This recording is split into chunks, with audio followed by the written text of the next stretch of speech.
Hello and welcome to Sitrep. 2 years since British troops left Mali, we're assessing the role of Russian Wagner Group mercenaries in the country after they suffered dozens of losses in recent fighting, and finding out why, as a result, 2 West African countries have broken off diplomatic ties with Ukraine. We're also looking at the key relationships that lie behind some of the most famous war reporting, like this iconic moment from the late, great BBC reporter Brian Hanrahan. I'm not allowed to say how many planes joined the raid, but I counted them all out and I counted them all back. And a powerful glimpse into how a battle in the very same conflict was the moment that made a young para-commander in the Falklands. I always say that there are 3 types in war. There are thrivers, there are stickers, and there are failures. There are people who just don't react very well in war. Not everyone's a hero. I learnt that at least I was a sticker. Sitrep with Kate Gerbeau and Professor Michael Clarke.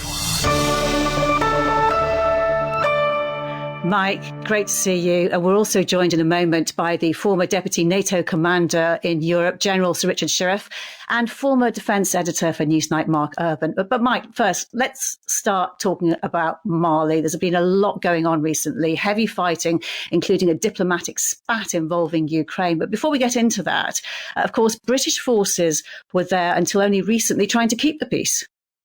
Yes, I mean, French forces have been there since 2013, and British forces, mainly with helicopters and some logistics, were helping after 2013. But Britain then got more involved with MINUSMA, the UN operation in Mali, in 2020, and they did 2 years of acting in a very interesting role, actually, as reconnaissance for UN troops. Now, UN peacekeepers normally don't have a dedicated recce unit, and so this Operation Newcomb, as it was called, was part of a reconnaissance mission for UN peacekeepers, and it was going all right insofar as it ever could. But I mean, Mali's a huge country. I mean, they were based in Gao, which is not that far away from Timbuktu. So we almost sent our troops to Timbuktu. And when the government changed in Mali, when there was yet another coup, effectively, Western troops were thrown out. The French were told that they had to leave. Lots of other destabilizing factors took place, and so our troops came out, or that mission was concluded about 6 months early in 2022. So, Mike, as you say, British troops have been conducting long-range reconnaissance patrols against Islamist militant groups such as Al-Qaeda and Islamic State. Let's hear from Lieutenant Colonel Thomas Robinson, commanding officer of the Light Dragoons, talking to a reporter back in July 2020 who was in Mali to cover the deployment. Our role is really more about understanding how the violence is affecting the local population and what we can do to counter that, not trying to in some way go toe-to-toe with the enemy in getting in a scrap. Well, Mike, fast forwarding to now, there's a military government in Mali, and it's reported that dozens of Malian soldiers and mercenaries from Russia's Wagner Group, now the Africa Corps, have been killed in days of clashes with Tuareg separatist rebels and fighters linked to Al-Qaeda near the Algerian border. What more do we know about all of this? Yeah, it was quite a big event, actually. The Malian government had thrown in its lot with Russia, and the Wagner Group were helping them stay in power and fighting against the Tuareg guerrillas, Tuareg separatists who've made common cause with Al-Qaeda and other jihadist groups. And that the Wagner and government troops had actually withdrawn from Tinzoauten, where they'd been defeated, and they were regrouping and waiting for some reinforcements. And then in the middle of a sandstorm, it looked as if they were surrounded by about 1,000 Tuareg and guerrillas and other forces, and they were just sort of taken out. They lost a lot of people. They tried to reinforce with a couple of helicopters, lost one of those. And there's been a lot of footage circulating of the battle and the deaths that occurred because of it. So it really was a trap that these people got themselves into and was sprung on them in a way that has been constituted the biggest defeat for Wagner in Africa. For the record, Mike, that the Mali government says they are not Wagner mercenaries, but trainers helping local troops with equipment brought from Russia. After the fighting, things took a bit of a strange twist, didn't they? With the spokesman for the Ukrainian military intelligence saying last week the rebels had received the necessary information to conduct the attack, though any involvement in the fighting has been denied by Kyiv. Yes, I mean, it really was a strange thing that military intelligence, which is the GUR, is controlled by Kirillov Budanov. And his spokesman seemed to say last week that they had provided intelligence, so they were taking some credit for it and they were pleased with themselves. My understanding is that Budanov was really in trouble with Zelensky for this. Zelensky was very, very angry because my understanding is he was saying to Budanov, look, don't you see how this looks? This can be presented by Russia as Ukraine aiding al-Qaeda. We are aiding terrorists in Africa. I mean, what's the point of that? In one sense, my enemy's enemy is a very good principle. And if al-Qaeda-related people and the Tuareg guerrillas were happy to take on Wagner, then Ukraine would be happy about that. But they should have kept quiet about it. And the fact that this direct comment came from Ukrainian military intelligence, the GUR, was a bit of an own goal politically. And Zelensky was very, very unhappy about it. Joining us now is General Sir Richard Shirreff, former Deputy Supreme Allied Commander Europe, who has written about the threat from Russia. Moscow, Richard, appears to be drawing ever closer militarily and diplomatically to the Sahel. What is the importance of this area in terms of global security? The Sahel is a strategic region for Europe, for the transatlantic region. And instability in the Sahel, as we're seeing now, will have a direct impact. For a start, economic. There are significant numbers of Western, largely North American, a lot of Canadian mining companies operating in Mali, Burkina Faso. Niger is a producer of uranium, and indeed it was the principal producer of uranium for France. And what we've seen, frankly, the Russians have been playing a pretty clever game with Wagner Group and now, of course, Africa Corps, by extending their influence right across the Sahel. We've seen a range of different governments fall to military coup. I mean, Mali, up until, and it all, in a sense, it all goes back to the fall of Gaddafi. And I remember going back in 2011, an Algerian academic I was doing some work with said this will generate a real instability right across the Sahel, and she was proved right. It's really important. And of course, on top of that, the potential for large numbers of people from the Sahel to be leaving the region because of chaos, of war, of instability, of insurgency. And where do they want to come to? They want to come to Europe. It's an area that Europe needs to take account of. One other point here. It's an area also of enormous energy resources critical to Europe. Look at Mauritania. The gas fields in Mauritania, the hydrogen energy that is being produced there, BP investing huge amounts of money there.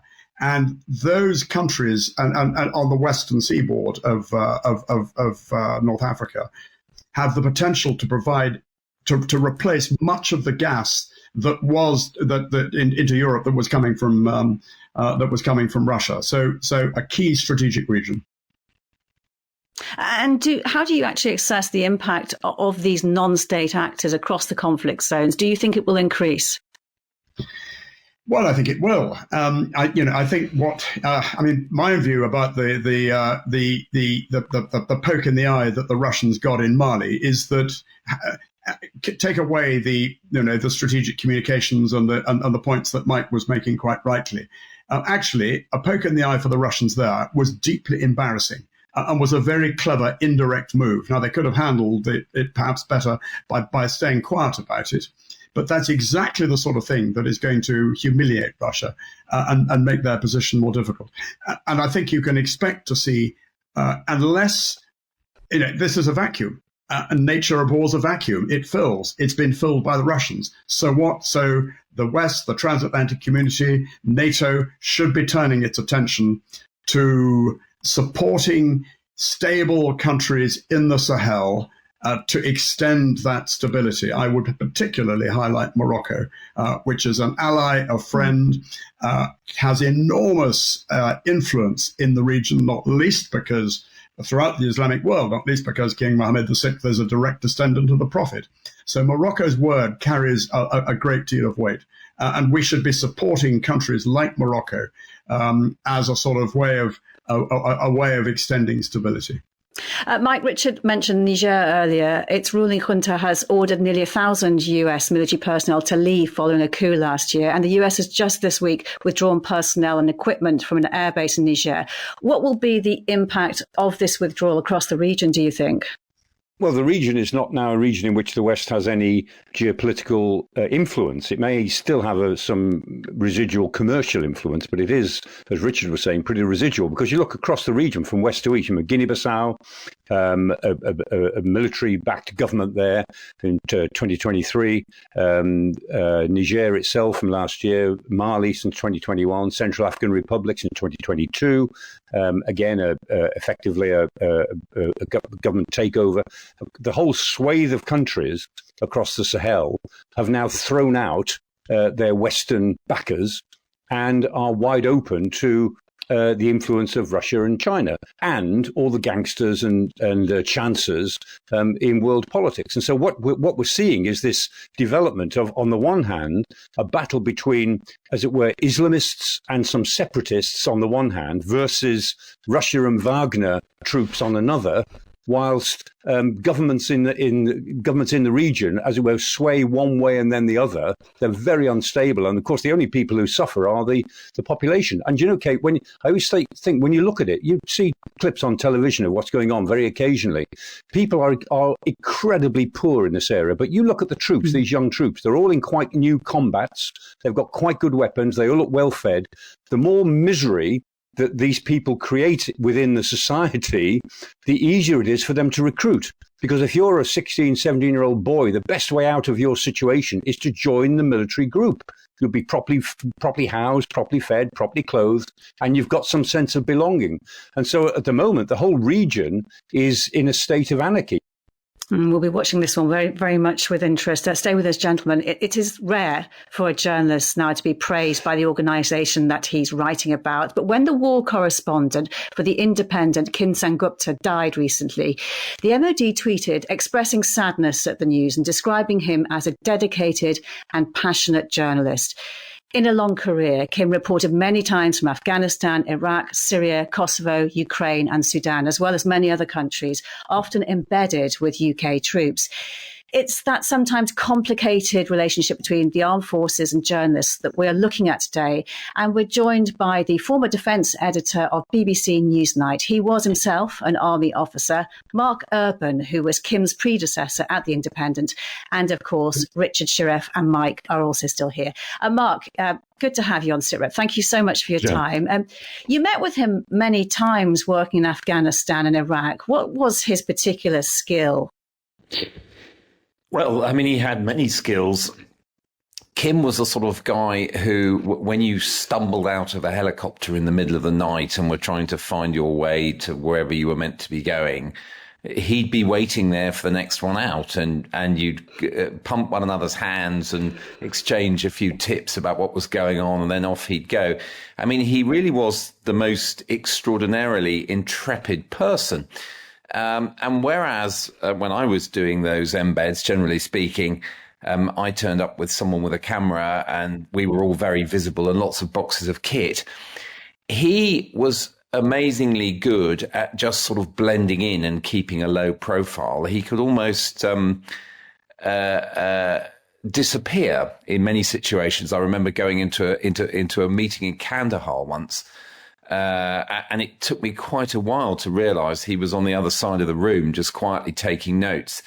And he was prepared to wait things out. So whereas we as a BBC team always felt the clock was ticking, we had a week because the cameraman or woman was costing, £600 a day and all that sort of stuff.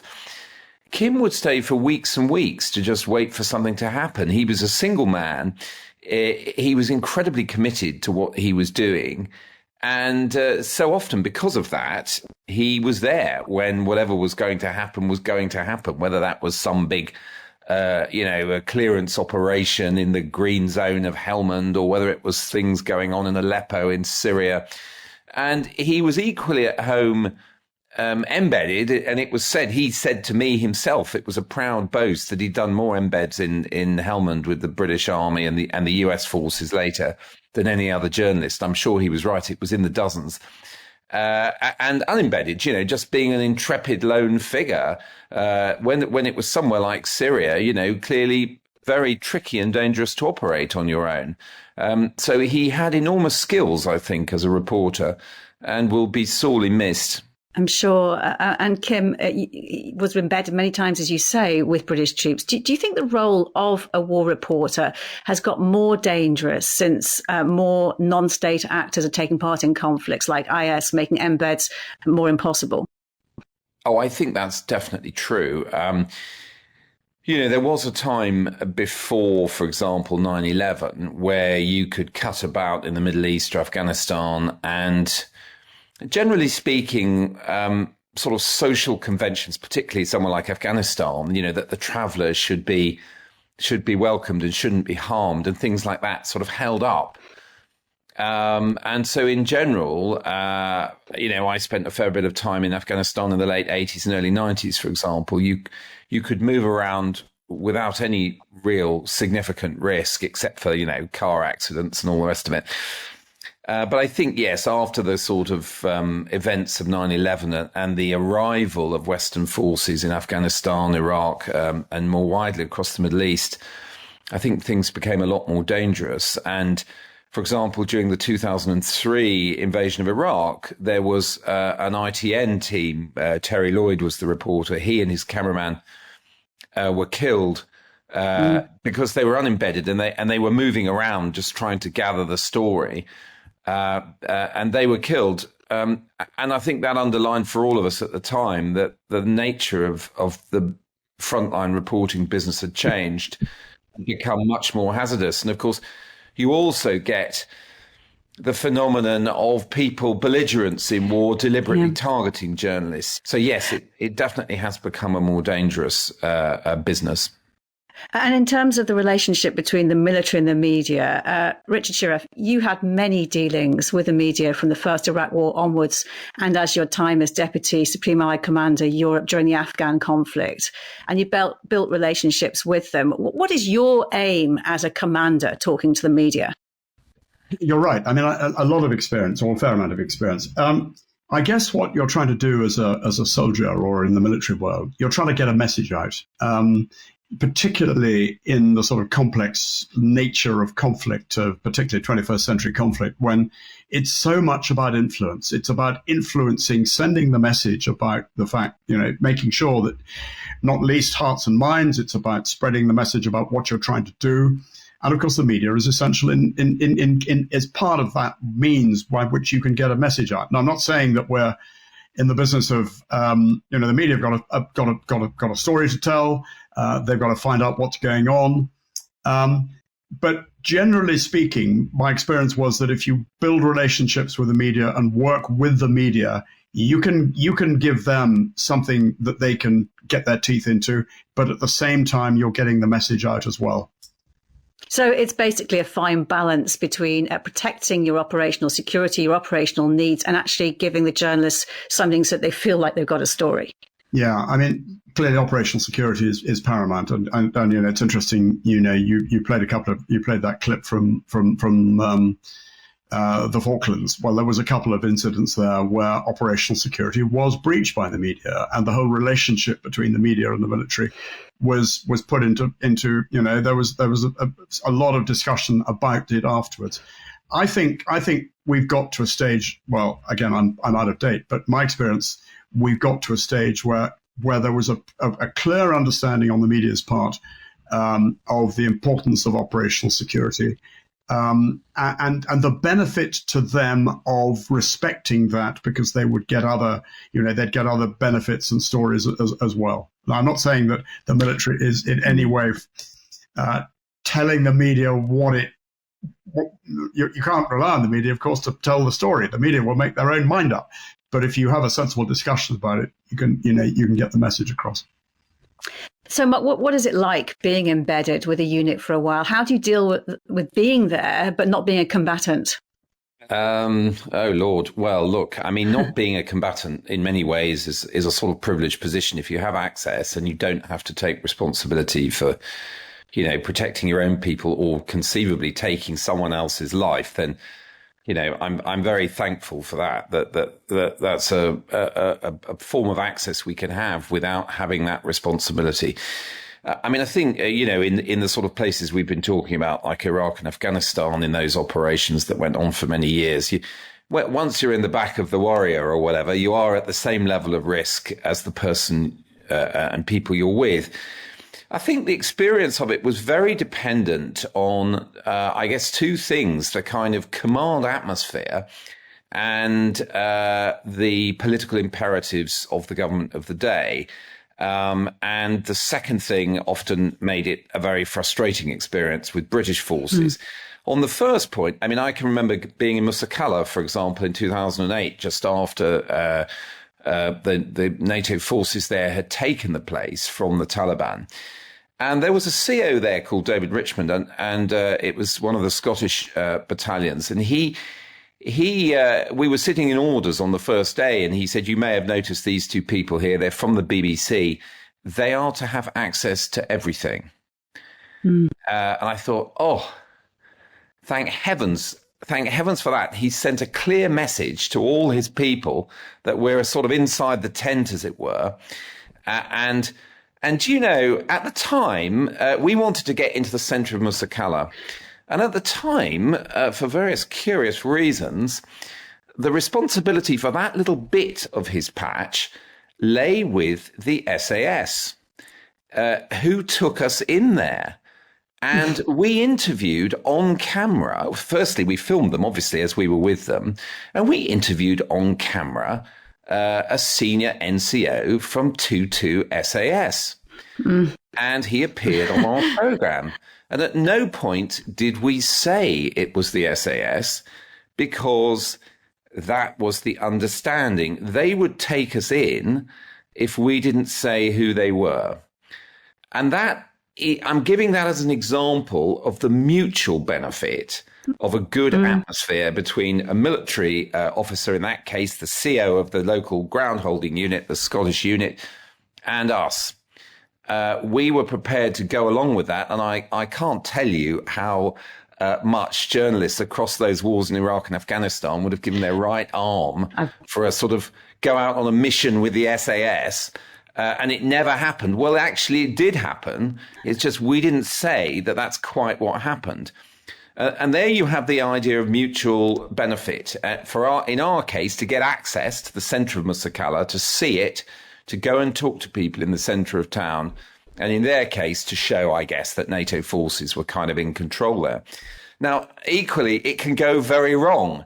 And we found, well, firstly, in Iraq, for example, during what was called the Sadrist Rising of 2004, because of the Blair government sensitivities about, Iraq going wrong in those terms, there was almost no TV reporting at all during that entire year. We just weren't allowed in. And similarly, in 2006 in Helmand, when there was that very kinetic Herrick 4 was the name of the tour, which was the 3-para battle group. There were one or two journalists allowed in, and I think my BBC colleague Alistair Leithhead managed to get in for 2 days to Sangin. But in general, we weren't allowed in to report it. And then when you gradually prise the door open, it was all this kind of, you've got to film us painting the school and all that sort of stuff. And we'd sort of say, okay, well, we really want to get a sense of the kind of ground truth. And those became much less satisfactory types of engagement. And dare I say it, I think the other thing that's happened, but firstly, you get way too many people on the government side trying to sort of control the narrative in their terms. At the times I'm talking about, a lot of that was coming from Downing Street, but also a certain amount from MOD. And, the poor old Corporal Smudger Smith, who's then standing in front of the camera with 3 officers standing there listening to what they're saying to you. And, it kind of kills the vibe, as people would say these days. Yeah. And the last thing I'd say about this, the atmosphere for embedded journalism and whether it's got better or worse is there is that kind of oversensitivity now that you see across government quite a lot, that if you don't just take dictation and absolutely welly out their message and put your own little bit of, gloss on it, people get annoyed with you. And so some of these engagements were quite fraught, I would say, in Iraq and Afghanistan, when there was a feeling that, you weren't doing, you weren't on message, and you weren't, which, is kind of at conflict with basic ideas about what journalists are there for. I should say, just rounding off, that Richard's point, General Shirreff, I should say, General Shirreff's point about OPSEC. I mean, I guess journalists always get that. And we particularly got it in Helmand. Yes, I'm not going to say we're all live on, broadcast media. We're all about to get on this helicopter because I might get shot down as well as everyone else. The idea that we were all in the same boat and that we had a mutual interest in protecting, one another's security in that sense, I think was very well understood. I love the way, Mark, there you said Richard, then you went General Shirreff, because I know you guys actually know each other well, but there you are, totally on form, behaving yourself.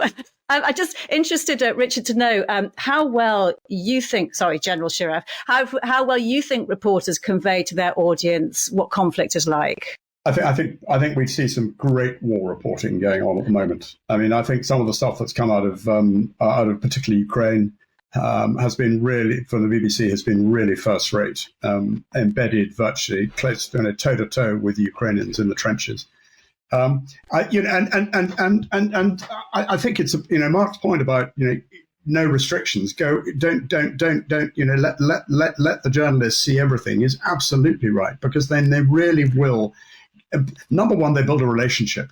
They become part of the team. They become part of the common bond. I mean, I remember we had Robert Fox embedded with us in the first Gulf War. Well, he was part of the team, and he still comes to our reunions, and he was a mate, and that's it. You're all sharing the same dangers, the same challenges, the same discomfort, and of course, it makes so much more sense if you can do that. And I think we're all united against the minder. All united against the lines to take, and in my experience, I think keep the operation quiet from the from London. I mean, a good example where media really served the purpose of getting a message out and got a brilliant story. Christmas Day 2006 in Basra. We launched, and this was something I had wanted to do from my very first reconnaissance, which was to destroy a militia headquarters called the Jamiat, which was a center of repression and torture. We launched the operation on Christmas Eve. At 7:30 in the morning, we blew it up. And we had a combat camper team out with it. We had Kate Silverton out from London to do a piece about Christmas, soldiers away from home over Christmas. Well, she got a brilliant story, and we sent a message out that we were hitting the men of violence. So we were sending a message not only to the moderates in Basra, we were sending a message to the Americans about our willingness to go tough when we needed to. And we were sending a message globally about the fact we were not prepared to put up with the way the militia were operating in Basra. And the media got a brilliant story at the same time. And on that very positive note, we shall leave it for now. Gentlemen, General Sir Richard Shirreff, Mark Urban, thank you so much for your time. Thank you for having us. Pleasure. Now to a man who concluded his 33-year military career as the senior British military advisor to US Central Command. Major General Chip Chapman was also head of counter-terrorism at the MOD. But it was a deployment right at the beginning of his military career that Chip has chosen for the moment that made me. It was May 1982, and it was a battle in which 18 British lives were lost, along with 55 Argentinians. Well, as a 23-year-old platoon commander in 2 Para, and we were in the Falklands War, and the moment that made me was the 28th of May 1982, which is when we began the attack on Goose Green. Now, of course, being a platoon commander is in itself a fantastic command for Field Marshal Slim, the future Viscount Slim. It's one of the 4 best commands in the world because it's your first command, because you are young, And if you're any good, you love the men more than their mothers and know them just as well. And that's absolutely true. And so I was young and naive, not very tactically trained at that time. It was really the one bookend of my career.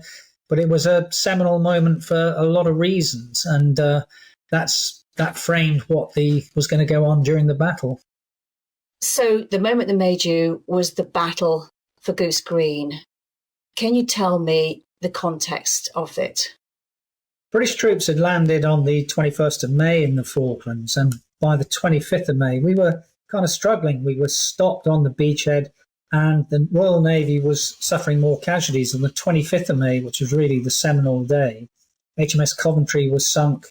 The Atlantic conveyor with the helicopters on board was sunk. Sheffield had already been sunk.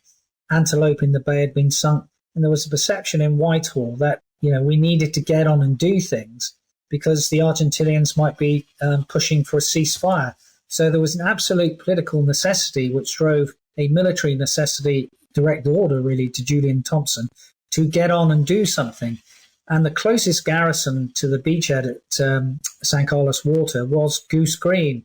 And so that set the context for Two-Para marching off Sussex Mountain on the 26th of May with light order, no sleeping bags, any of that sort of stuff, getting to Camilla Creek House, and there doing the battle procedure for the attack early morning on the 28th of May. And what happened on that morning?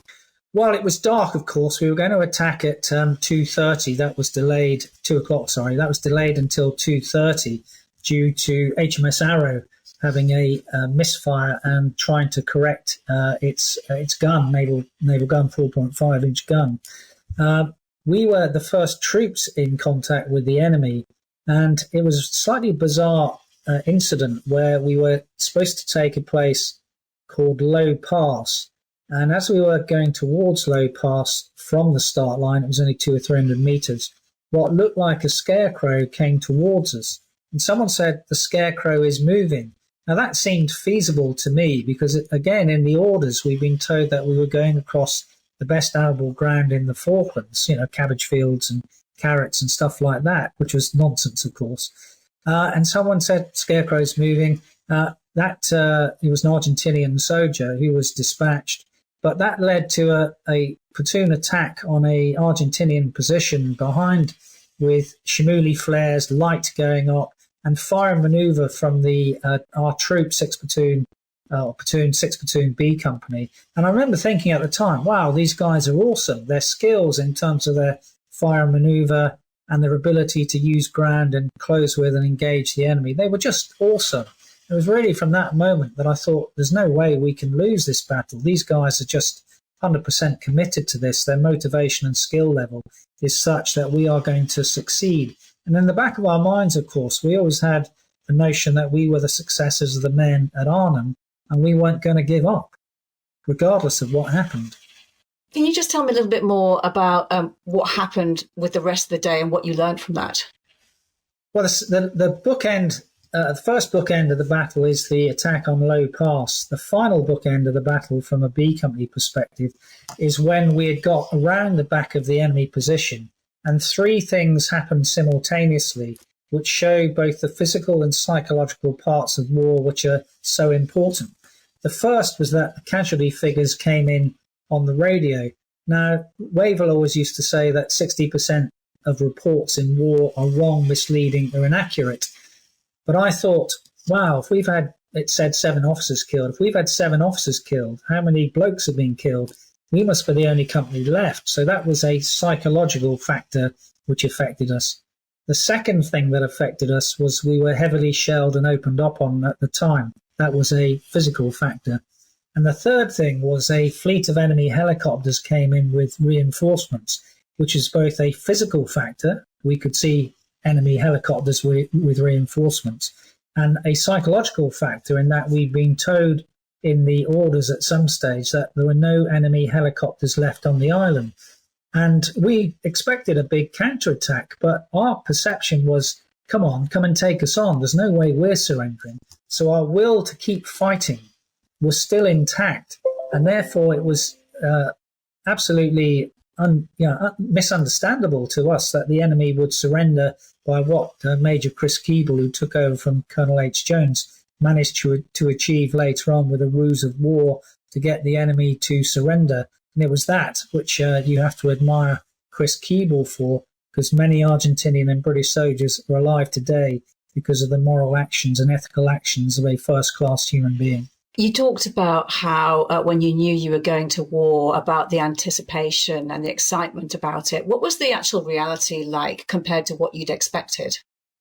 Well, of course, the reality when you look back is that war is a dung heap, but it's a dung heap from which remarkable blooms grow. And those blooms are all that comradeship and the will to survive and fight, and matehood. It's really, people fight for those on the left and right. They don't really fight most of the time for grand objectives about king and country and prime ministers and things like that. Now, having said that, this was a just war, in my opinion, because sovereign territory had been invaded by Argentina in the Falklands. So I don't think anyone who went to the South Atlantic thought that we were potentially fighting for an unjust cause. That thing that you talk about, the willpower there that you mentioned, I mean, how much did you learn about that from this experience? Everything. That's what I absolutely believe in. You know, an ounce of optimism is worth more than a general reserve.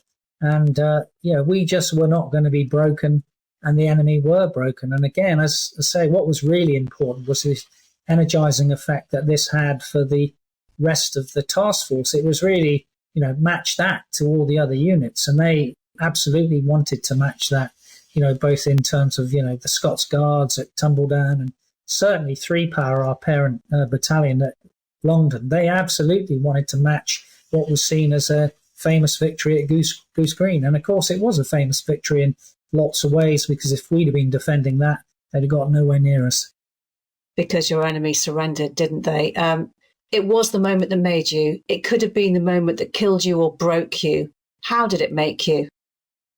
Well, it led to my fundamental beliefs about how you should use firepower for the future, cohere everything that you've got available to break the enemy in a physical sense, and the fact that everything you really need in the army to be successful is the mixture of that cohesion of the individual and the teams with the firepower that's available to you. If you can mesh that together, and ultimately if you could bottle all that, you'd have a strategic war-winning formula for any business anywhere in the world. And you went on to command 2 Para before becoming head of counter-terrorism and UK operations in the MOD. Did you learn, are those the things you just mentioned, did you apply those to your career afterwards? I did, and I keep on talking about physical and psychological reminders. This was absolutely what I did when I was CO. So, for example, I carried a pistol, and I carried a pistol deliberately as a physical and psychological reminder to self that my job was command in the widest sense, that is, leadership and decision-making, to bring the combat power available to a battle group or whatever level you're at to bear on the enemy. And that's why I carried a pistol. And did it help? It did. It was a reminder to self. And of course, I always got people in, subordinate commanders, company commanders, when we were planning something on operations, because you can have whizzo ideas, but ultimately the people who die are those who are going to have to execute the ideas. So it's always worth doing a check with those who are going to execute the mission to ensure that you've not missed something, because they're the ones who will suffer if you have missed something. Because, just because you're the commander doesn't necessarily mean that you've got all the answers all the time. And what have you learnt about warfare and about yourself as a result? Well, I always say that there are 3 types in war. There are thrivers, there are stickers, and there are failures. There are people who just don't react very well in war. Not everyone's a hero. I learned that at least I was a sticker and could cope with the psychological stresses of war. Some people can't. And as I said, other people thrive within that. So it didn't lead me to obviously leave the army, and it led me to having a pretty long career. That doesn't mean that people often say that because you're a general and you're in for a long time that you're a warmonger. But of course, the least warmonger mongerers around us are those who've been to war, because we know what it's like. And that's why, deterrence is a far better posture than having to actually fight. Warfare is horrible. And if we can avoid it, then we should. So, Chip Chapman, the moment that made you was the battle for Goose Green in 1982. What can we learn from your moment? Well, you can win. You can learn that will is everything. Cohere those teams, bring firepower to bear. If all that is together, then you're an unbeatable entity. Chip Chapman, great to talk to you. Thank you so much for your time. Thank you, Kate. Mike, we heard there how the experience of being in conflict changed him as a commander. Can you see this in terms of commanders in history? Oh, yes. It's very typical what he said there, in a way that he said, war is a dung heap. All command in battle is a matter of wrestling with chaos. That's how it's been described to me, and that's what I've picked up from the historical studies that I've been doing. It's all wrestling with chaos. And this is what Harold Alexander, Field Marshal Alexander, he created the battle school system in the Second World War. After Dunkirk and the defeat of Dunkirk, in effect, they had to build a citizen army. And it was based on the battle school of three principles. One was physical fitness for all individuals. Second was that the individuals had to have simple, clear orders. This was a citizen army. But the most important principle was the third principle, is that you had to inoculate them from fear. And the way you inoculate soldiers from fear is through unit cohesion. And what Chip Chapman was really saying there is, in the case of two power, that inoculation was double or treble strength, because those sort of units in a professional army, that unit cohesion, my goodness, that's a powerful inoculation from fear during the chaos that is battle, the wrestling with chaos that commanders have to do. They're all thoroughly inoculated. And on that thought, we shall leave it thoroughly inoculated. Michael, thank you so much. That is all for now. I will be back with another Sitrep. We will be back with another Sitrep next Thursday. You can listen to the Forces News YouTube channel or listen wherever you get your podcasts. For now, though, from me, Kate Gerbeau, thank you for listening. Bye-bye.